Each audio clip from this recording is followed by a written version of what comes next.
जय श्री राम। आइए आगे सुनते हैं श्री शिव पुराण में।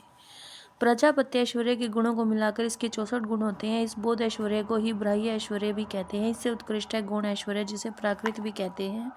उसी का नाम वैष्णव ऐश्वर्य है। तीनों लोकों का पालन उसी के अंतर्गत है। उस संपूर्ण वैष्णव पद को ना तो ब्रह्मा कह सकते हैं, न ही दूसरे ही उसका पूर्णतः वर्णन कर सकते हैं। उसी को पुरुष पद भी कहते हैं। गौण और पुरुष पद से उत्कृष्ट गणपति पद है।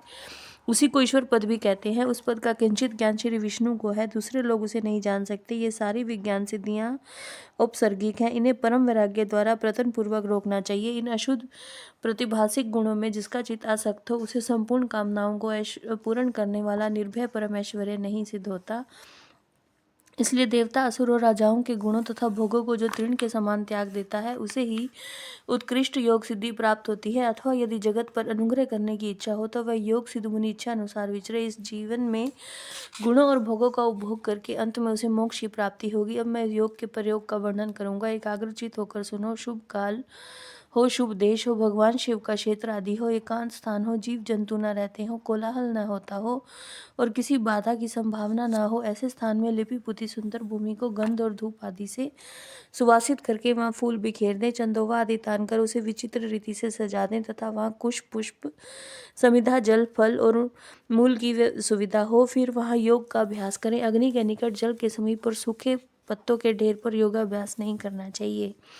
जहाँ मच्छर भरे हों, सांप और हिंसक जंतु की अधिकता हो, दुष्ट पशु निवास करते हों, भय की संभावना हो तथा जो दुष्टों से घिरा हुआ हो, ऐसे स्थान में भी योगाभ्यास नहीं करना चाहिए। शमशान में, चैत्य वृक्ष के नीचे, बांबी के निकट, जीर्ण शीर्ण घर में, चौराहे पर, नदी, नद और समुद्र के तट पर, गली या सड़क के बीच में, उजड़े हुए उद्यान में, गोष्ठ आदि में, अनिष्टकारी और निंदित स्थान में भी योगाभ्यास न करें।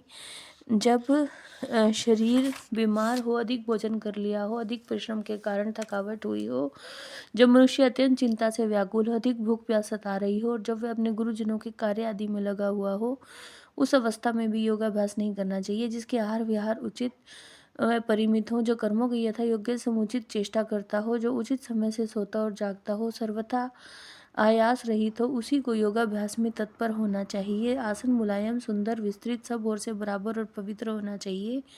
पद्मासन और स्वस्तिक आसन आदि जो यौगिक आसन है, उन पर भी अभ्यास करना चाहिए। अपने आचार्य पर्यंत गुरुजनों की परंपरा को क्रमशः प्रणाम करके अपनी गर्दन, मस्तक और छाती को सीधी रखें। होठ और नेत्र अधिक सटे हुए ना हो, सिर कुछ कुछ ऊंचा हो, दांतों से दांतों का स्पर्श ना करें। दांतों के अग्रभाग में स्थित हुई जीवा को अविचल भाव से रखते हुए एड़ियों से दोनों अंडकोशों की रक्षा पूर्वक बिना किसी यत्न के अपनी दोनों भुजाओं को रखें। फिर दाहिने हाथ के पृष्ठ भाग को बाएं हाथ की हथेली पर रखकर धीरे से पीठ को ऊंची करें और छाती को आगे की ओर सुस्थिर रखते हुए नासिका के